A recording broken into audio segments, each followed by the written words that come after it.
What is going on, everybody? King Recon here today. I had to come back. Oh my goodness, dude. No, this is the thing because it's been so hectic as of late. I didn't know when I was gonna do any videos or anything, but damn it, last night at that beautiful, amazing minute release, December, what was it, 17th, 2015, a Thursday, 10:30 p.m., into which I didn't get shot, and I'm happy. I came out alive. There was no shooting. Recon's still here. Repping the guys. Regardless of that, though, guys. Now, I'm gonna try to make this as spoilery free as possible because I have to talk to someone about this, and I understand there's a lot of people out there who hasn't seen this. And you know what?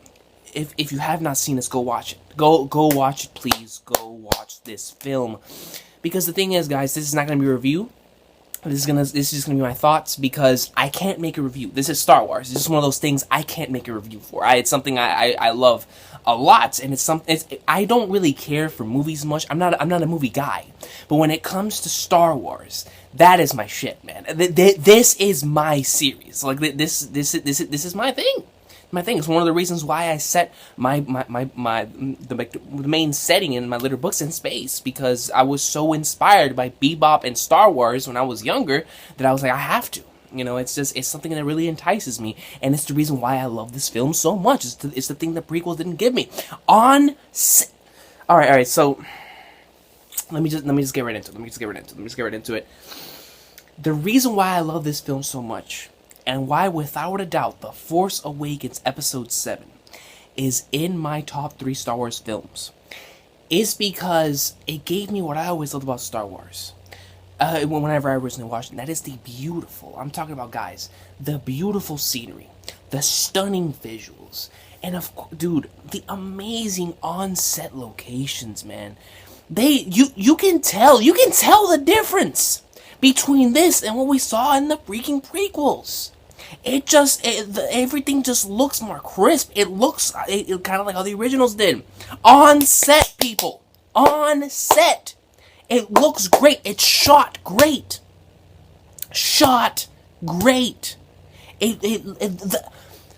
John Williams, bro. Somebody give John Williams a break. Yo, he never disappoints when it comes to his music. And this, yeah, that's my boy. All right, but oh man, dude. It gave me. I love the adventure aspect of Star Wars. That's how I got hooked with A New Hope, because it gave me the adventure aspect. And with this particular Star Wars, I was so hooked because of the scenery, man. Like going from location to location, and because of the characters that we went to location to location from, the transitions really well, and it just everything. It felt like Star Wars, but it felt like something new. And it was great. And I love the way, I just love the overall feeling that overall left me with, man. But getting on to the characters, guys. One thing that I've always loved about Star Wars is its iconic and legendary characters that will forever be remembered. The name Skywalker is legendary. Darth Vader is in my honest opinion, the only villain more iconic than Darth Vader. Darth Vader. That's kind of hard to say because there's a lot of iconic villains, but Darth Vader is definitely up there. If you don't know Vader, that's just how can you not know Vader? That's the dude. But with a series with so many iconic and legendary characters that so many of us know, I was a little skeptical on how we were going to get a new generation. I was a little skeptical on how J.J. Abrams was going to give us this brand new generation that we would be able to get behind and support them and love them as much as we did our original cast. And boy, let me tell you something right now. You guys. I love especially these 3. I love Rey. Rey is my favorite out of the. Rey is the reason why I like this film more than New Hope, because whenever my original run with the original trilogy with New Hope, Empire Strikes Back, and Return of the Jedi, the main thing that always drew me in was the Empire. I loved the hell out of the concept of the Empire. The whole thing with the Force and the light and the dark side, that was great, but there was just something mysterious and godlike about Darth Vader, about the Empire, about the dark side that always drew me in, and also as well with everything else, but character-wise specifically. I didn't love Luke until episode 5 and 6. And in 6, he did become my favorite Star Wars character. But that's just the thing. Like, I don't think I've ever, from first glance, loved a character in Star Wars that was introduced at first. Like, it doesn't matter who it is, Anakin, Qui-Gon Jinn, Obi-Wan, Luke. It doesn't matter. Leia, Han Solo, doesn't matter. Whoever gets introduced in the first, I usually don't end up really liking them until later on down the line. Rey, I loved her in this film, and Finn. Both. Their performances. Listen to me. I think the reason why I love their performance and why I relate them so much now to these characters so much is because I never knew about these actors before. I had never seen them in any of their films before. And then again, like I told you guys before, I don't really watch too many films. But I associate, usually whenever you go out and watch a film, you see a phenomenal actor you already know, you associate them with something else. But I had never seen these guys before. So it automatically immersed me even more into the film because I forgot it was a film.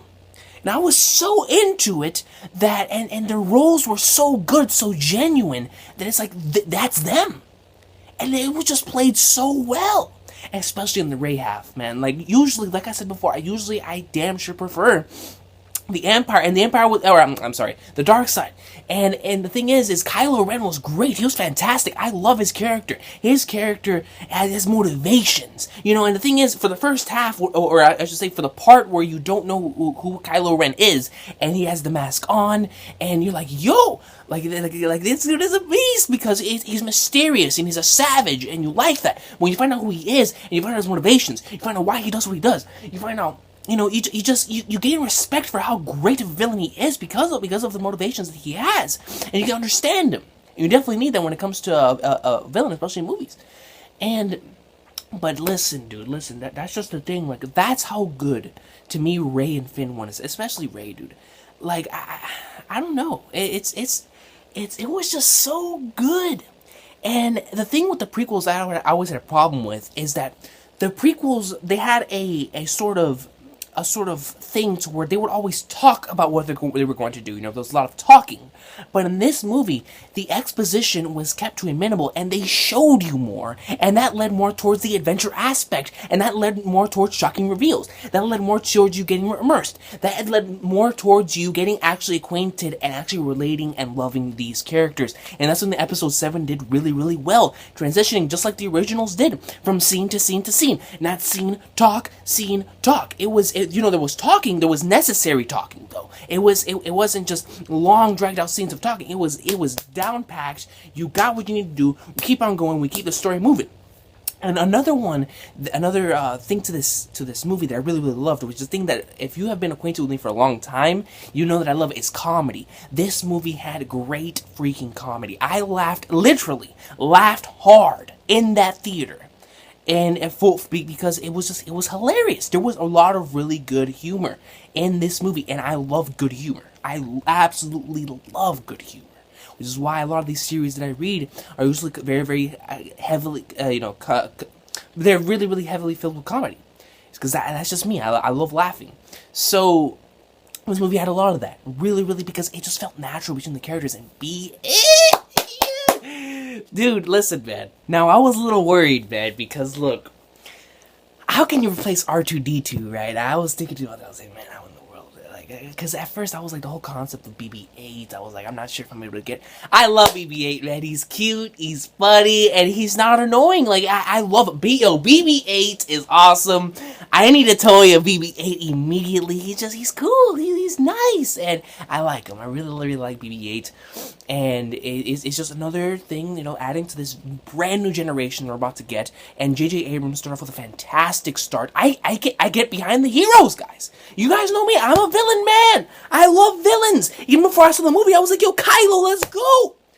But man, look, and that's in any form of literature, that I watch, or entertainment. I always behind the villains.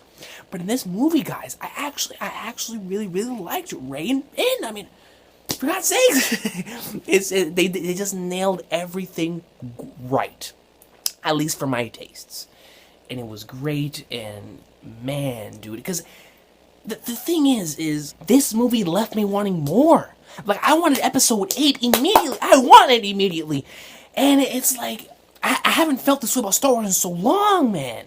Like, I'm in love with it again. It's crazy. It's an insane feeling. And overall, too, it was with the experience of going to a midnight release, having everyone that like you haven't seen in a while, getting together back with your friends from a long time ago. You know, you're all getting excited to watch Star Wars, and it was an amazing experience. You know, the overall theatric was amazing. You know, the IMAX, it was godlike. I loved it. I loved the overall experience of you know, watching in the theater.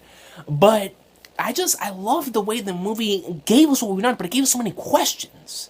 You know, it gave us answers, but then it gave us more questions, adding more to that adventure aspect. You want to find out more. You want to get more revelations through the eyes of these characters, and that's something very, very important in Star Wars, because that's something I've always loved about it. And and I actually feel like I can make theories out of this now, and I'm having a fun time discussing this movie. And something's for damn sure, I cannot wait to rewatch this movie. My next day off, which I don't know when it's going to be, but when my next day off is, I'm going to rewatch that film. I am going to rewatch that film again, because I loved it. It was great, and it's something that I really, really loved the experience, man. But yeah, guys, Star Wars Episode 7 gave me everything I wanted out of the brand new Star Wars film. It is great. It gave me everything that I personally wanted out of this film and more. And I can't wait for episodes 8 and 9. And if you have watched this movie, I don't want to spoil anybody, so don't hit me in the comments, but hit me up like in a private message or discussion thing, and I'll hit you guys back up, because this film was, it blew me away. It really did blow me away, guys. J.J. Abrams, shout out to you, and John Williams for that phenomenal score once more. It was just so good. I'm still in awe of how good that movie was. I really am. And, you know, I understand a lot of people probably aren't going to feel the same way, but this is definitely my top 3 favorite Star Wars films. It gave me what I wanted. It gave me exactly what I wanted, and I want more, guys. I want more. I'm addicted. I'm addicted to these characters already. Like, I love Rey. I love Finn. I love Kylo. I love BB-8. Like, the new generation is so awesome. And then, you know, bringing back the old generation too. They just felt so well. Han Solo was done so great. Harrison Ford did a phenomenal job. Leia was great too. And it's like, oh, just great stuff, man. But enough of me rambling. You guys have an awesome sauce of a day. This movie, for me, if I were to give it an honest review, it would get an awesome sauce. I can't give it anything else less. It was just, the overall experience was great. The movie itself was great, and I just can't wait to go rewatch it, man. I'm addicted. I am literally addicted right now, man. I love it. I'm excited. I'm really, really excited for episode 8, and it's time to theorize and discuss for the next 3 years. Guys, Star Wars Force Awakens is an awesome sauce. Have an awesome sauce of a day. Oh, Jesus, greatness, man. For Rey, she is awesome, dude. That's, oh, God. They need to put DLC in Battlefront already, man. They have to, man.